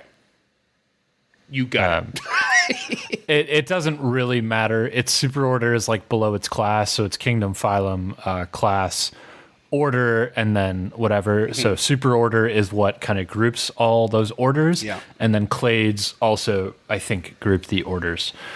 So like Plesiosaura is a clade, whereas in traditional thing, I think Plesiosaura would be an order. So Sauroptegia is the what gathers all those clades together. Right. Okay. Gotcha. So it's like it's like the top of the family tree of the clades kind of thing. Like where the clades divide. So I think that's the I think it takes place of the order. Okay. Fair enough. I don't. Yeah, it's weird. I think. Like I said, you're no dinosaurologist, so. And I'm historiologist. Yeah. So like super order groups the clade, and the clade groups the order. Is how I'm looking at this. Cool. Well, and then in the order are all the species. Regardless, this thing is 3.5 meters or 11 feet long. It's not a small creature. I love the artwork for 5e. No. It looks vicious as all hell. These things are mean as fuck, man. And that skeleton is really cool, actually, too. And I mean, it almost looks like the picture I have here. It looks like a bit of a remake or a rebuild. It doesn't look genuine. It looks like it's made of wood. No skeletons on display are real. Yeah, they're all plaster casts. Yeah, fair enough. Yeah, that makes a lot of sense. Yeah. Yeah. So no skeleton you see in a museum is a real one because it could get broken or damaged, and they are literally invaluable. Literally. So the first complete skeleton of the Plesiosaurus was discovered by early paleontologist and fossil hunter Mary Anning. It was found in the Lias group possibly, which is an area of Western Europe that covers the British Isles, the North Sea, the Low Countries, which include Belgium, Netherlands, and Luxembourg, and the north of Germany. The meaning of Plesiosaurus, Plesio means near to, and saurus means lizard, so it's like near to lizard, it's close to, or maybe closely related. And I think the very obvious fun fact about this, we haven't exactly described it physically, but this is the Loch Ness Monster, or rather that many accounts compare the Loch Ness Monster to the Plesiosaurus, or a cross thereof, or ancestor of. Right. So first and foremost, I would agree that at least some version of the Plesiosaurus is a Loch Ness Monster. I don't specifically believe it's the Plesiosaurus because I think it's a little too small. There are other animals in this order that are much, much larger, like the Chimerosaurus, some other stuff.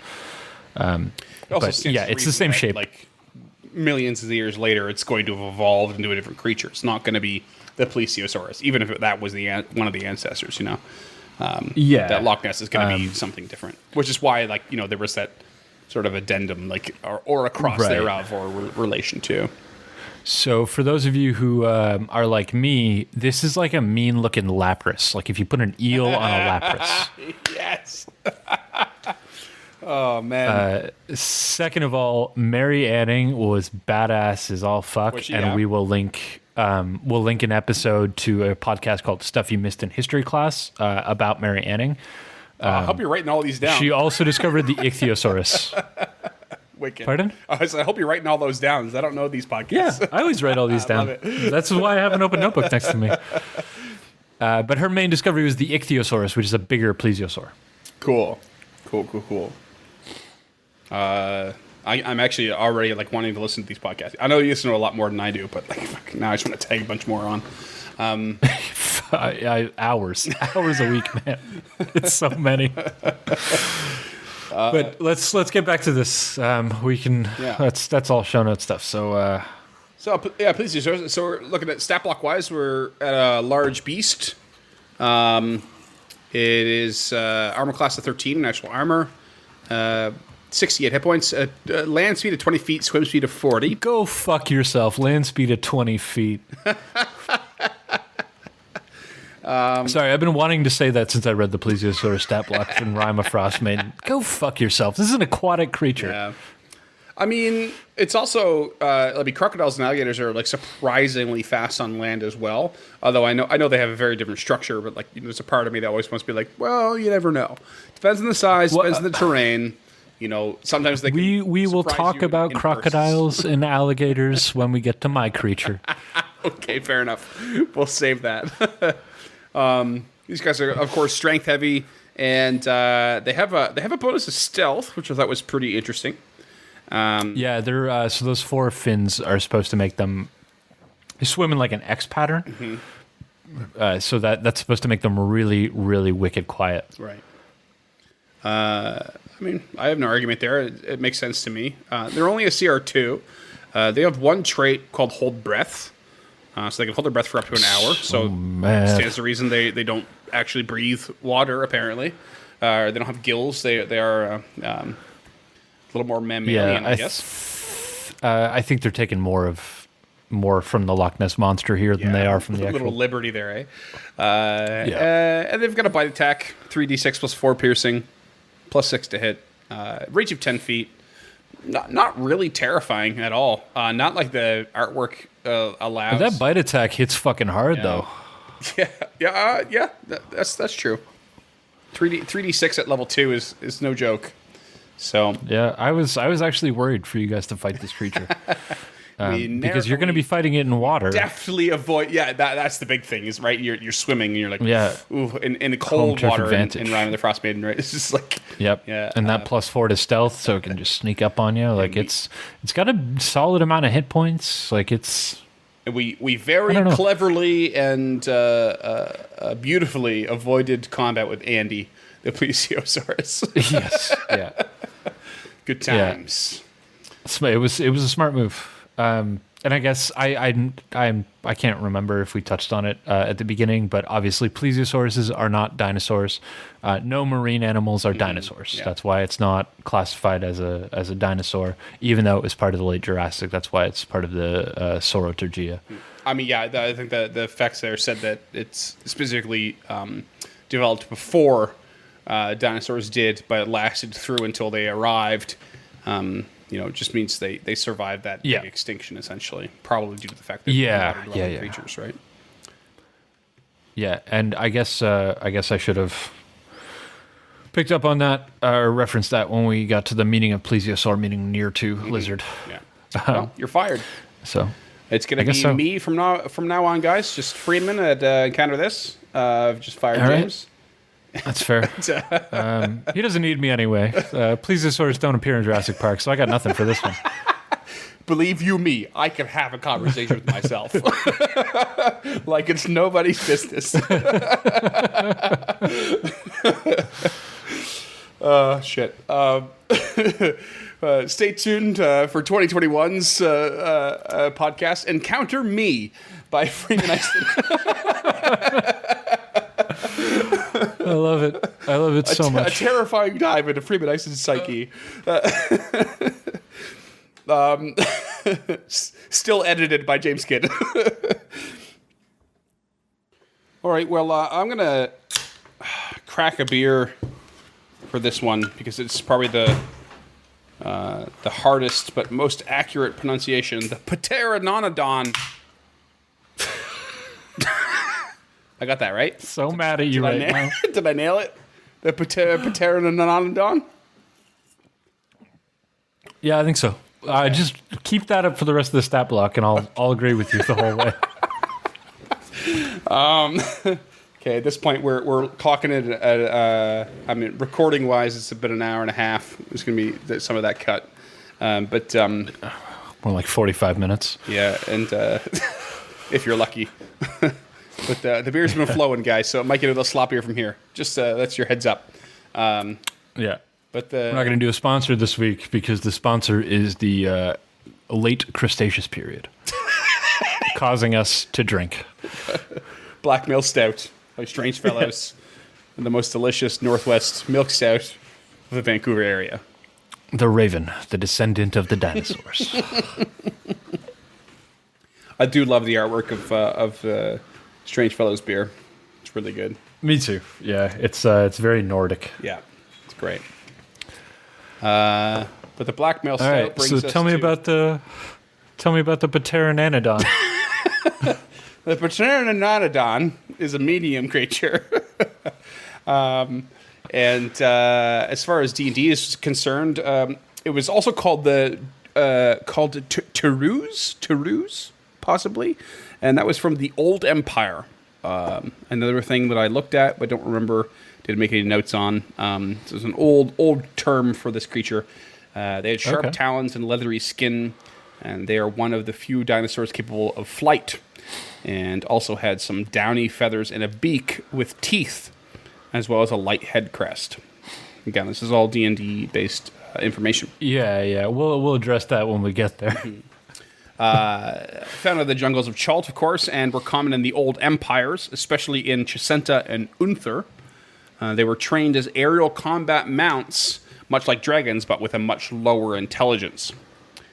And honorable mention cool. is that they were first introduced with 1E as a Pteranodon, and later editions changed the spelling to Pteranodon.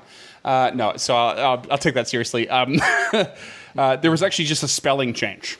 Pteranodon, so Pteranodon, and then they changed it to Ronodon, and then it was recorrected in 5e to Ronodon again. So an O to an A. Okay, that makes sense. Yeah, so that's your little honorable mention there. As far as IRL goes, these guys were likely piscivores as well, but pterosaurs may have been carnivores, omnivores, and insectivores. So they had a wide range of diet. And they come from the clade Pterosauria, which is meaning wing lizard, as a clade or order of flying reptiles. Quite simple. Yeah, so again, these aren't actually no flying dinosaurs existed. Fact, these are not dinosaurs. Right. They are pterosaurs. For those of you who are as pedantic as I am. A lot of them, I did notice that a lot of them, because of all those categories, a lot of them fall under what is called Dinosauria, which is a clade itself. I didn't really do this where the divide goes, but I'm sure. Well, Pterosauria is an order; it's not a clade. Okay, there you go. Yeah, so it's right up there where the Plesiosauria is like. So it's Animalia, Chordata, and then Pterosauria. Okay.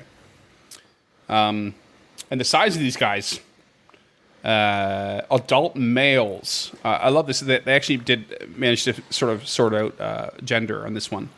Adult males were about 5.6 meters or 18 feet in wingspan. While females were 3.8 to 12 feet, so considerably smaller. And a wide range of estimated weights, as low as 20 kilograms or 44 pounds, or 93 kilograms or 203 pounds. So pretty big difference there. Oh, cool. Yeah. And they were around the late Cretaceous period. The first pterosaur found outside of Europe, and its fossils were first found by Othniel Charles Marsh in 1870, and in the late Cretaceous Smoky Hill chalk deposits of western Kansas. Okay. So I thought that was pretty interesting. First pterosaur found outside of Europe, specifically. Apparently, quite common in that area. Yeah, pterodactyls are pretty common in like middle Europe, like France, Germany, Italy, right. which are essentially like a bigger, more carnivorous version of a pteranodon. Like when you see in Jurassic Park 3, they are pteranodons, but they behave more like pterodactyls as far as we know. That's the one with Tia Leone and William H. Macy. I'm sure it is. Dr. Grant's brilliant return to form.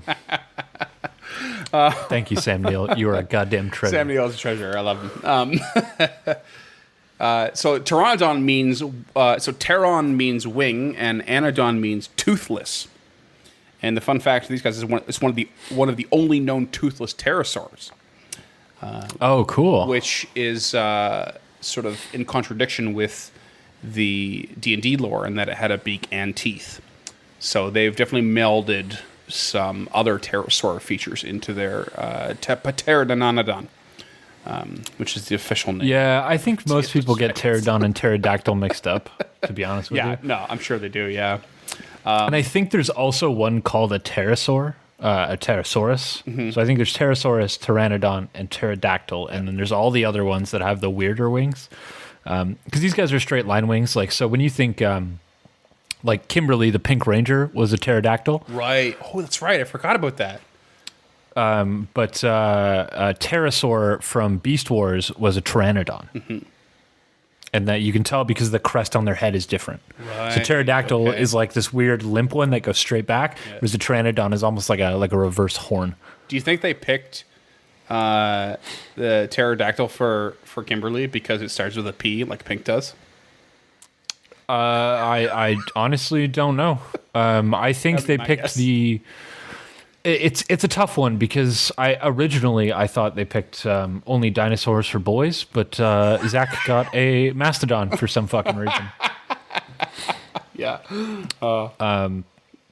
So I don't know what the fuck they were doing. I mean, let's be honest. Like Tommy got a tiger and a dragon. The producers were definitely just pushing bullshit. So, as much I think it was more like what's going to make this the Megazord look coolest. Yeah, no, for sure.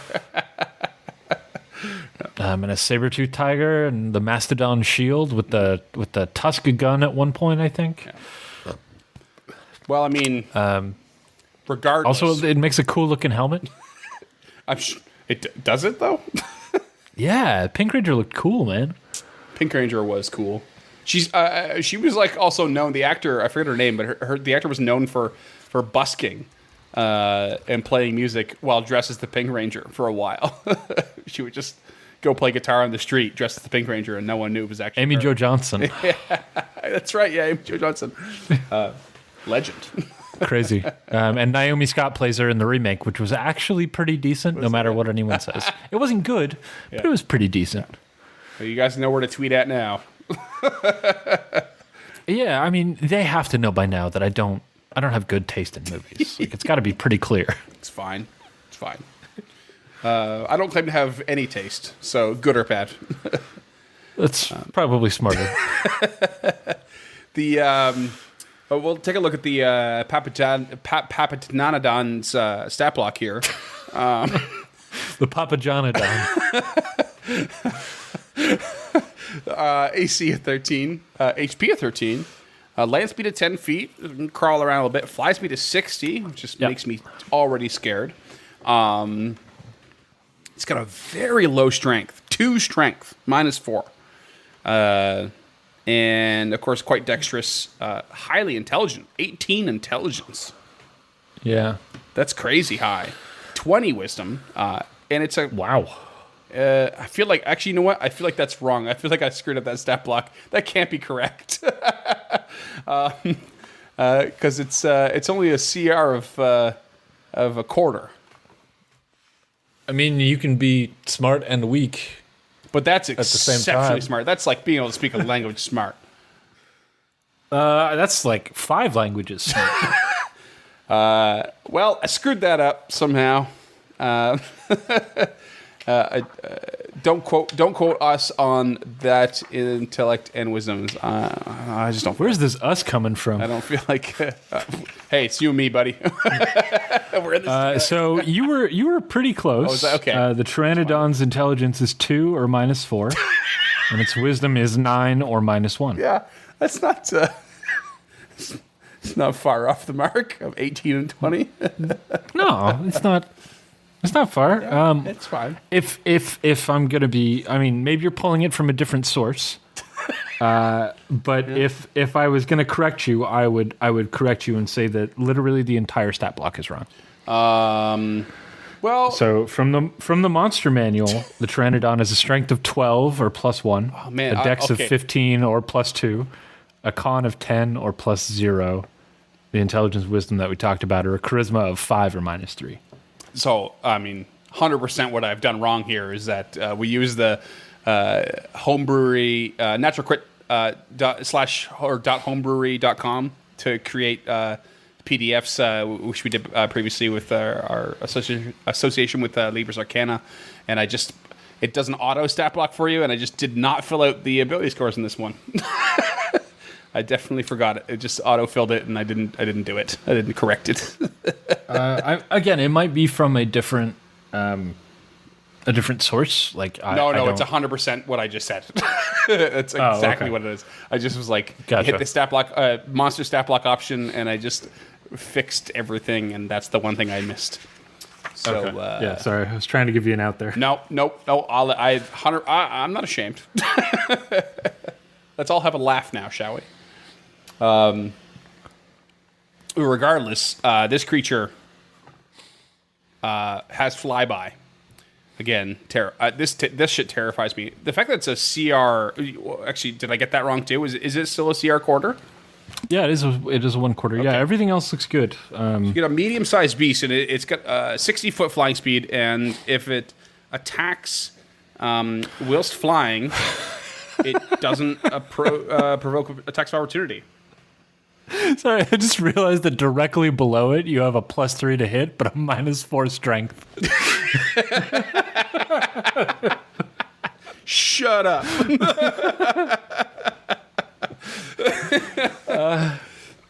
Yes, so flyby is very dangerous, and I have used it against you guys before, and I love it. Was it with the hippogriffs? Hippogriffs, was it? The perytons. Perytons. That was it. Yeah.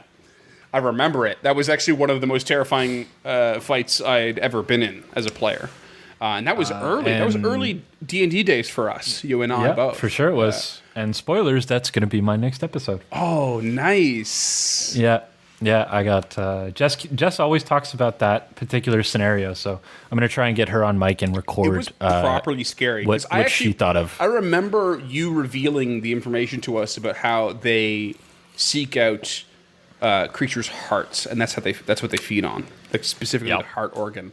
And I don't remember if it was after we survived the fight or it was in the middle of it, but I just remember the whole scenario being like, "Fuck, we're in danger! So we're in so much danger." And it was awesome. Yeah, it's one of Jess's favorite encounters, so I want to try and get her on mic recording her opinion of like her recollection of the encounter. Oh, you should. Yeah, that'd be that's the one where she like hid underneath the dead Perioton. Right. Yes. Yeah. And I guess I've been playing B-Rock at that time, eh? Yeah. Oh, crazy. Yeah, we were not in good shape. No, that was a good one. I really had a lot of fun with that. All right. Well, I mean, that's the Patapananodon. And you get any questions, concerns, queries? No. I mean, it all makes sense. I already spewed off my fun facts. Is that this is what's in Jurassic Park 3. Mm-hmm. And it kills a lot of people. I do not think that this is what's in Jurassic Park, not the Lost World, Jurassic World, that the Indominus Rex breaks out of the aviary, but it might be. Yeah.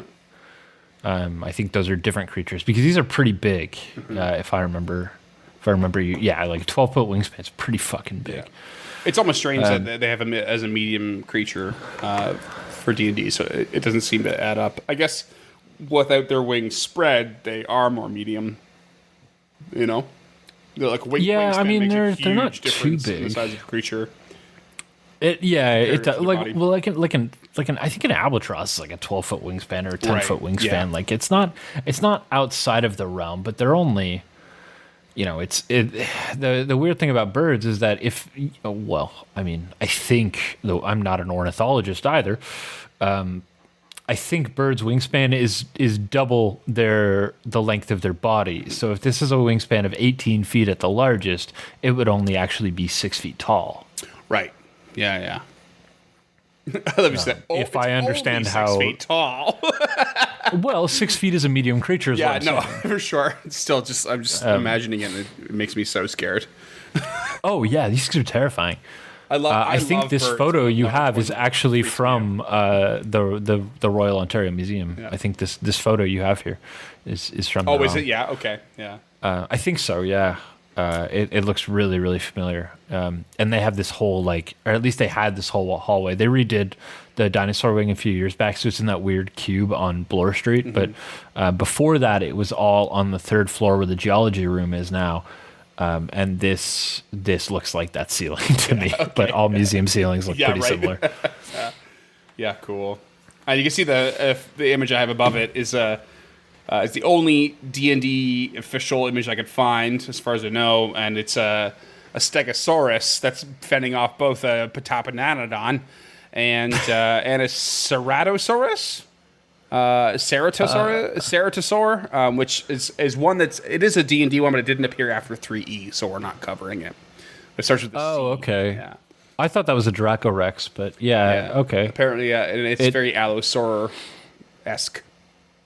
Yeah, I guess it looks kind of like an Allosaur. Yeah, it's got those like things on its face. Like a Dracorex is like it actually has like horns and shit. Yeah. So I know you watched the two Jurassic Worlds for this. God. In the Fallen Kingdom, where Bryce Dallas Howard and Justice Smith are in the ball. Yep. That thing, the carnivore there, that's a Dracorex. Gotcha. Or Dracorex, whatever. You almost instantly soured my mood and reminded me that I watched those films. They were not great. They're not great. Unbelievably frustrating. Bryce, if you're listening, just please do us all a favor and stick to directing. Just go do that other thing. No, we're not going down that road. We'll do it on our own time. Maybe it'll be an excerpt, but holy shit, are they bad? They're not great. I was literally yelling at my screen, texting James and yelling at my screen. Like, this is such bullshit. They're brutal. Just bad filmmaking. It's just bad. All right, but moving on from the Pteranodon, I feel like we should pronounce it properly at least once. I'm not sure you said it right. Pteranodon? Yeah, I don't think that's it. I think it's Papadomenon? Papajonodon. There you go. See? Now, moving on. That's my favorite one. Okay. Right. We've got a slight throwback. Something we didn't mention in a fairly recent episode. I'm so mad that I missed this. James is kicking himself. The Quetzalcoatlus. Quetzalcoatlus, yeah. Here we've got, as far as the D&D lore goes, is a relative of the Papadomenon, and it's got a wingspan of 9.1 meters to 12.2 meters, or 30 to 40 feet in length. I think these were actually the biggest pterosaurs, of the biggest pterosaurs. They spent most of their time in the air and seldom attacked, if not threatened. And again, D&D lore. Found in the mountains and beaches of Cholt and the Mist Cliffs in particular. Honorable mention is that I could not find a single thing worth noting as far as D&D lore. I wrote... Other than that they're clearly named after the Quetzalcoatl? Yeah, other than that, I suppose. But there was literally nothing in the D&D lore that specified that. It said nothing about the Quetzalcoatl, the Coatl, or anything. It didn't say anything. I think that's a fun enough fact, is that because they both exist in D&D, it makes sense for this to have existed. Right. Like, you could not name this the Quetzalcoatlus without actually having a Quetzalcoatl, right? I mean, yes. But I guess we'll get to it. Bear with me. Yeah, okay. It's IRL lore. It's actually, turns out that its diet's likely the same as the Pteranodon, so probably a piscivore, but with lots of variations. It is, of course, from the Pterosauria. Its actual wingspan is like 10 to 11 meters, or 33 to 36 feet.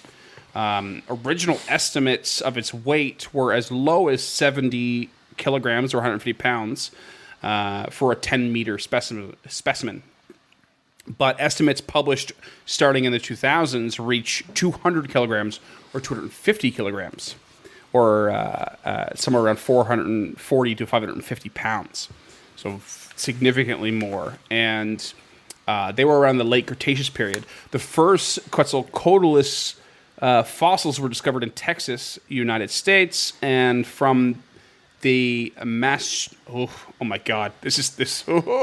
Maastrichtian Javelina Formation. There's no way that's correct. at Big Bend National Park, dated in around 68 million years ago. And they were found in 1971 by Douglas A. Lawson, a geology graduate student from the Jackson School of Geosciences at the University of Texas in Austin. And the That's name, so recent. they were specifically named after the Aztec feather serpent god Quetzalcoatl. So this is... I mean, should be obvious. Yeah.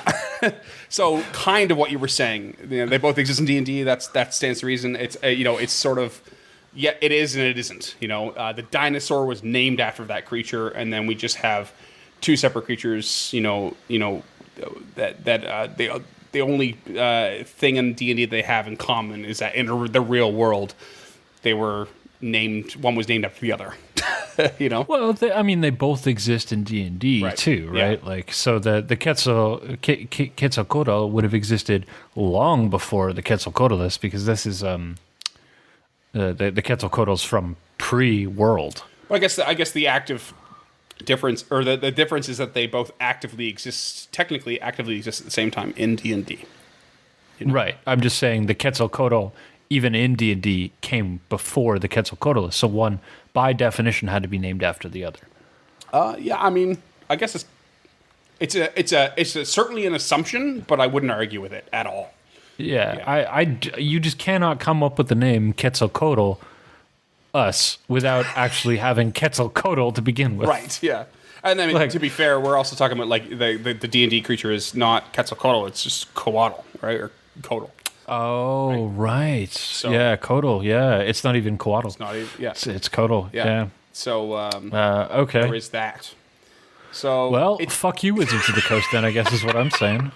So, okay, now you're on my page. You done fucked up. It's just sort of... it should be the Quetzal. They just waived it. They just didn't even consider it. Yeah. No, you're right. I forgot it was just the Coatl. Should have plugged that shit and made a connection. Like, why didn't you? Yeah. Fun fact about the Quetzalcoatlus is that it was another toothless pterosaur, and it had an unusually long and stiffened neck. The variance in estimated weights heavily affects the validity of this pterosaur flying, in fact. And with successful tests using an ornithopter at a weight of 80 kilograms or 180 pounds. I don't know if you... Okay, so it had to be... an ornithopter, but... there's no way it's the first time you've heard of an ornithopter. What's it, sorry? There's no way, really? Yeah, they're so prevalent in pop culture. That's what Leonardo da Vinci invented, was the ornithopter. Well, I just had never heard of ornithopter as a term before. Once I looked at it, I was like, oh yeah, no, I knew these existed. I just didn't know they were called. Okay, I mean that's what da Vinci called it, was the ornithopter. So it's like, this mechanical reconstruction of a bird in flight, essentially.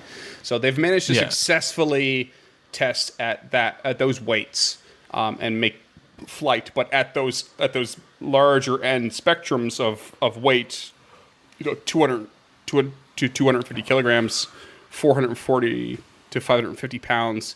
That far exceeds that tested weight. So this thing might not have been able to fly at its peak size. It actually looks like a big, goofy looking pelican. It really does, and it's worth pointing out that the image I have here is not. There was no D&D art for this creature, so this is a scientific reinterpretation or an artist's interpretation. As far as the stat book goes, they are a huge beast, which makes sense. We're going from medium to huge, though. We're skipping large. Yeah. 13 AC, 30 hit points, 10 foot speed on the ground, 80 feet for flying, so 20 more. And makes sense. It's bigger. Got a little boost to perception with a +2. They do have flyby and a bite, like before, but they also have dive attack.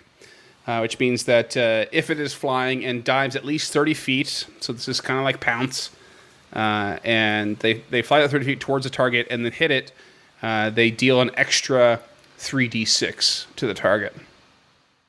Which, with 80 feet, I don't think will be difficult to do fairly often, No, I mean, 30 feet toward a target is normally on an angle. Mm-hmm. Right. So a little bit of Pythagorean comes into play there, but it's not hard at all. Yeah. Especially if you're doing this theater of the mind, like whatever. I don't mean to which be, I think we did do this stickler, attack but theater I think it's line. pronounced Papataknakadagian math.